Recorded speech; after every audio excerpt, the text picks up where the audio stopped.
For today's video, i-open lang natin ang ating Ego.ph app. So, login lang natin guys yung account natin sa Ego.ph. And ayan guys, pagka-open mula dito sa pinakang homepage ng ating app, so itap nyo lang dito yung inyong profile picture na mayroong name ninyo. So, tap nyo lang guys. And ayan guys, pagka-open, kung makikita nyo, may nakasulat dito na change photo. So, itatap nyo lang yan guys kung gusto nyo palitan yung inyong profile picture. And may nakalagay dito guys na note, na you can change your profile picture once every 6 months. So, sabi dito guys is every 6 months lang na tayo pwedeng magpalit ng profile picture dito sa app na to. So, mas okay daw na best picture nga yung lagay natin with white background. So, proceed lang natin guys para mag-continue.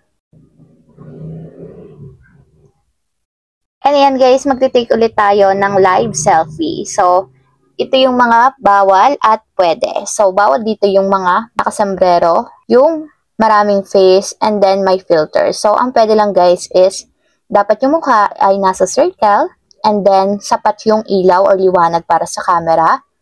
And pwede din daw dito yung mga hijab-friendly verification. So, tap lang natin guys yung top to launch camera. So, magte-take na tayo ng selfie live. So, lagay nyo lang guys yung face nyo dun sa circle.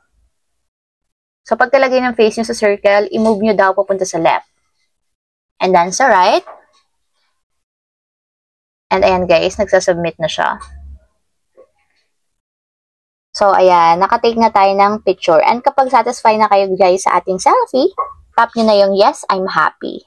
So, pwede naman kayo guys mag-retake. So, depende yun sa inyo. So, nilagay ko guys is satisfied na ako. So, ayan, congratulations, you already updated your profile picture. So, ayan guys, nakapagpalit na tayo ng profile picture sa ating Ego.ph app. So, refresh lang natin guys, and makikita nyo na palitan na yung aking profile.